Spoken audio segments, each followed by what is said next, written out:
Alors Louis, vous allez nous parler de cette actualité internationale brûlante vue par une certaine chaîne d'information en continu. Oui, ça faisait longtemps que je n'avais pas fait une chronique quasi intégralement consacrée à une chaîne bien connue de nos auditeurs, LCI. LCI, vous savez, c'est cette chaîne d'infos où l'on peut parfois entendre des politiques en fin de carrière balancer des énormités comme ça, par exemple. Être contre le mariage pour tous n'est pas humain. Ah ben c'est chrétien. N'est pas humain. Mais c'est chrétien.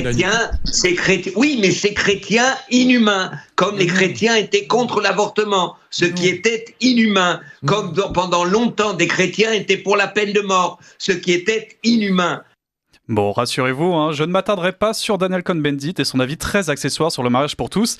Non, généralement, quand on regarde LCI, c'est pour s'informer sur la géopolitique, bien sûr, et entendre notre irremplaçable Thierry Breton taper systématiquement sur Elon Musk. J'ai cru comprendre qu'il y avait beaucoup d'utilisateurs de Tesla qui commençaient à ne plus avoir le même regard sur le propriétaire de Tesla. Vous allez voir que vous avez raison, les ventes ont chuté pour Tesla en janvier. Moi qui connais bien les États-Unis, quand on commence à voir sur toutes les Tesla ce qu'on appelle des bumper stickers, vous savez, des autocollants derrière sur le thème « Sorry, I didn't know », excusez-moi, mais je ne savais pas. Ça veut dire quoi ? Ça veut dire que ceux qui avaient acheté des Tesla, peut-être parce qu'ils estimaient que c'était un signe écologiste que de rouler en voiture électrique. Ils ne savaient pas que Musk était ce qu'il est. Voilà. Donc ils mettent ça, ils s'excusent maintenant de l'avoir fait.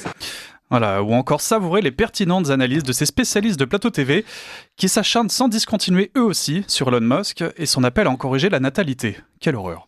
Tous les régimes autoritaires du monde et dans l'histoire ont voulu encourager les femmes à avoir des enfants de leur race et de leur couleur. Et ça, je suis désolée, venant de la part d'Elon Musk, ça me rappelle des moments les plus sombres de l'histoire. Attention, je me permets de rappeler quand même qu'Emmanuel Macron lui-même a dit qu'il fallait un réarmement démographique. Et la France, je pense que la France n'est pas non plus une dictature. Poutine aussi, il a dit d'ailleurs. Comment ? Poutine aussi, il a dit. Oui, et Debré, 3 enfants et plus. Donc, tous les hommes le disent. On n'a qu'à apporter des enfants d'Inde, pardon, je vais citer aussi Madame Thatcher, qui elle aussi disait que fasse des enfants, mais c'est surtout les femmes qui sont des joueuses de l'histoire. Donc il a fait quoi comme des enfants ? Il a juste inséminé quelques femmes et après les femmes s'occupent de ses enfants. Mais lui, c'est quoi ? Voilà, et quand on entend les heures les plus sombres de notre histoire, il était question notamment de l'URSS de Staline, une comparaison qui a même choqué le présentateur. Là, on est en train de partir dans la Russie de Staline. C'est extrêmement grave. Attendez, pardon, si je peux me permettre, je ne vais pas. Vous êtes chacun est libre de ses propos, mais on n'en y est pas la encore. Russie de Staline, attendez. Mais Darius, c'est pas parce qu'on n'y est pas encore. Il y a des signaux d'alarme. Pour rappeler quand même, la Russie de Staline, c'était le goulag, c'était des centaines de milliers de malheureux. Pardon. Et là, on a quand même, on aime ou on n'aime pas Trump, mais il est élu démocratiquement. Il n'y a pas encore de goulag. Il n'y a pas. Ce n'est pas le cas aujourd'hui, mais il est en train de dire des choses. Laissez-moi. Ne me faites pas dire ce que j'ai pas dit. Oui. Et la commentatrice que vous venez d'entendre ne s'est pas simplement limitée à l'URSS de Staline. J'aimerais vous lire une citation. « Je ne tolérerai pas qu'un juge ait le droit d'évaluer les actions d'une personne que j'ai nommée. Le juge doit se considérer comme un agent de l'État et non comme une autorité indépendante. » Ça vous rappelle pas un peu J.D. Vance, Elon Musk ? Cette citation, elle date du 26 avril 1942, Adolf Hitler au Reichstag. Vous lisez cette situation, vous la comparez à celle qui sort de Musk, de Vance et de Meloni, c'est la même chose. Attention. C'est inadmissible ce que vous faites. De comparer Donald Trump élu aux États-Unis à Adolf Hitler, c'est inadmissible. Élu en Allemagne. Élu en Allemagne. Là, on n'en met pas. À l'heure actuelle, c'est le coup des. Remettons les choses au l'ordre. Pardon. Aux États-Unis, tous les jours. Ne limitons, faisons attention. Il a fait une sorte d'incendie du Reichstag en 2021. Enfin, vous n'êtes pas sérieux, monsieur. Et ce mépris, voire cette panique affichée en plein direct, est arrivé jusqu'aux oreilles des Américains et bien sûr du vice-président J.D. Vance, qui a formidablement remis en place cette caste européiste qui nous mène dans le mur. L'ancien ministre Pierre Lelouch a d'ailleurs souligné la pertinence de son dernier discours. Il attaque, sans le nommer, Thierry Breton, très vertement. Bon, la Roumanie, quand même. Il a bien fait. Il a bien fait entre nous. L'histoire. Il a bien fait d'attaquer sans le nommer Thierry Breton. Dites-moi pourquoi. Tout ça, c'est ces gens qui vendent du vent et qui nous ont conduits dans cette situation épouvantable. Ce que Vance dit, c'est vrai. C'est vrai. Vous entendez ? À savoir que notre régime, à force de multiplier les bonnes causes, alors un coup il faut défendre les féministes, un coup il faut descendre tel. Et finalement, on en est quand même arrivé en France, Monsieur Oda, à interdire une chaîne de télé quand même. Rendez compte ? Et même l'ancien ambassadeur de France aux États-Unis reconnaît qu'un monde est en train de s'effondrer et que l'Europe sera forcée d'accomplir un retournement de veste majeur face à la Russie. Donc les Européens sont tétanisés. Il faut voir que leur monde est en train de s'effondrer sur eux. Et voilà, vont-ils réagir ou vont-ils, plus, à mon avis, plus certainement, quand même encore essayer d'aller à Washington pour essayer de quand même que le patron ne les lâche pas. Si c'est le cas, comment retourner sa veste à ce point ? On a dit aux opinions pendant des mois, il ne faut pas négocier, c'est du pétainisme, c'est l'esprit de Munich. Et là, tout à coup, on dirait « Ah, désolé, les Américains disent que c'est comme ça, on va faire comme ça. » Excusez-moi, moi, ça fait 2 ans que je dis qu'on négociera. On me traitait de poutiniste sur tous les plateaux de télévision. Ouais. Il était évident que l'Ukraine ne pouvait pas gagner la guerre. Et l'idée de négocier avec la Russie rend complètement dingue ces pro-ukrainiens qui ne cessent de monter au créneau pour empêcher à tout prix cette possibilité. Vous croyez que la guerre va s'arrêter en Ukraine si on abandonne l'Ukraine? Il faut arrêter de non, de faire je n'arrête pas. Je n'arrête pas parce que j'étudie les discours de Vladimir Poutine. Je les lis en russe. Je lis les discours de Patrouchev en russe. Ça fait 30 ans que je fais ça. Je sais de quoi je parle. Et quand les agences de renseignement de tous les pays européens disent nous serons les prochains, je suis désolée, moi je les écoute parce que je sais quelles informations ils ont, parce que ça fait 30 ans que j'étudie ce sujet. Nous n'allons pas défendre l'Ukraine, monsieur. Nous allons défendre l'Europe et la France. Et quand je dis complètement dingue, je n'exagère pas. Écoutez ce passage lunaire où, encore une fois, on encourage la France à entrer en guerre contre la Russie. Pour l'instant, il n'est pas question de rentrer en guerre contre la Russie. Alors, tranquille, on peut aider l'Ukraine à combattre. Vous pouvez plus. Mais pourquoi on est dans... Mais non, mais peut-être. Mais pourquoi pas? Mais la question ne se pose pas pour l'instant, pour nous. Mais si l'Europe est en danger, pourquoi ne pas détruire l'ennemi qui menace le monde entier? Aujourd'hui, il y a l'ennemi qui fout, excusez-moi, la merde dans tout le monde. Répondez à ça, colonel. Répondez à ça. Pourquoi ne pas prendre cette volonté et détruire? Attendez, laissez répondre le colonel. Donc on a peur du nucléaire russe? Mais bien sûr. Mais vous nous disiez, non, vous nous avez dit pendant des mois c'est du bluff. Il ne faut pas céder au bluff de Poutine. Et maintenant vous dites on a peur. Merci. Mais bien sûr qu'on a peur. Bien sûr qu'il faut prendre en compte l'arme nucléaire. Non, pardon. Je me rappelle tant de ces spécialistes en plateau qui ont dit c'est du bluff. Il ne faut pas céder au bluff. Non mais Darius, ça ne comptait pas. Ça ne jouait pas. Si ça ne jouait pas, on serait déjà rentré. Non pas en conflit, mais on aurait déjà mis une raclée aux Russes si ça n'avait pas compté. Et un invité régulier de notre radio et un ancien ambassadeur, Vladimir Fedorovski, a tenté de décrypter cette panique des va-t-en-guerre qui se radicalise au fil des défaites qu'ils subissent. Je pense que c'est une claque qu'on a reçue, la claque qui clôt une certaine période. La première claque, c'était les élections de Trump, soyons très clairs.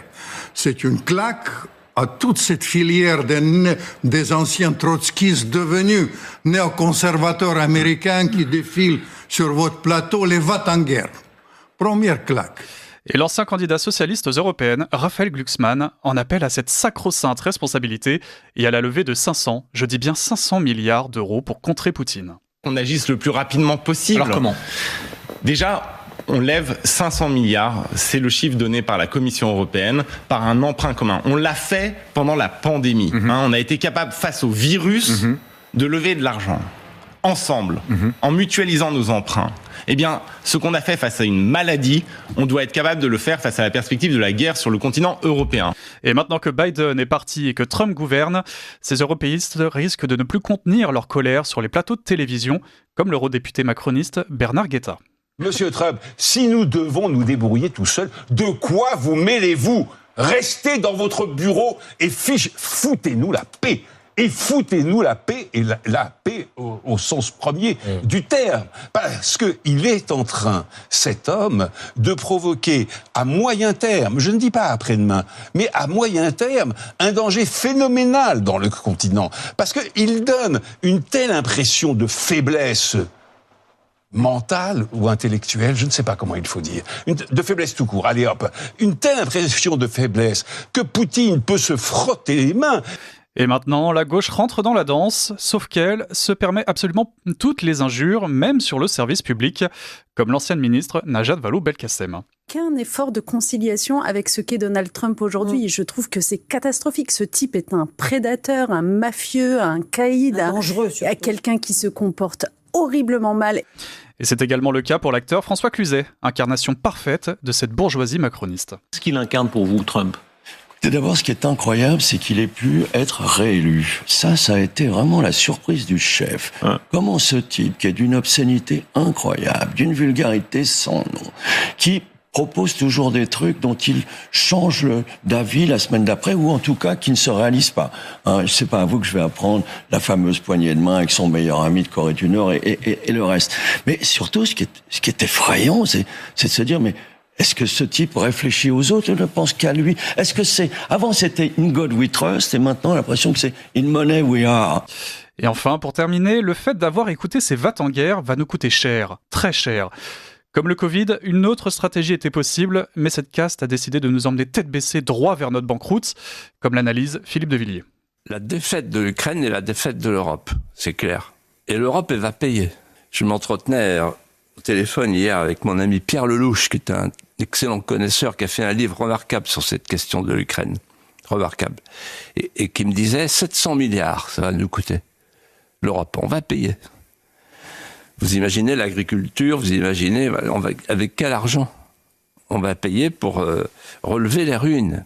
C'est pas les Américains qui vont payer. Les Américains, ils vont partir. C'est plus leur problème. Et c'est pas les Russes non plus qui vont payer. Et toute cette guerre sanglante qui se conclut par un échec patent de l'Europe laisse un arrière-goût de trahison pour ces européistes qui nous ont conduits jusque-là. Je vous laisse savourer le formidable coup de gueule du journaliste Vincent Hervouette qui résume parfaitement la colère que nous éprouvons tous. Moi, ce qui m'épate, si vous voulez, c'est que depuis 3 ans, on se raconte des histoires, on se fait tout un grand branle militariste. Alors, moi, j'ai apprécié les postures viriles dans la cour de l'Élysée, les embrassades avec le président Zelensky comme si c'était un camarade de tranchée qu'on retrouvait après en retour du front. J'ai apprécié toute cette espèce de discours volontariste. Le ministre Le Maire nous expliquant qu'il allait ruiner l'économie russe, tu parles. Le président de la République nous expliquant qu'on était rentré dans une économie de guerre, tu parles.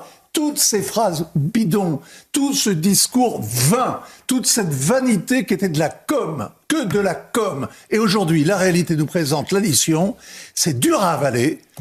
Surtout, ce qui est le plus dur pour notre arrogance naturelle d'occidentale, c'est quand le vice-président J.D. Vance balaye tout ça d'un revers de la main en disant « Le problème pour l'Europe, le danger, c'est pas la Chine, c'est pas la Russie, c'est vous-même ». Et après ce florilège très chargé, je vous dis à la semaine prochaine, cher Richard. Merci beaucoup, Louis, ça a été extrêmement éclairant.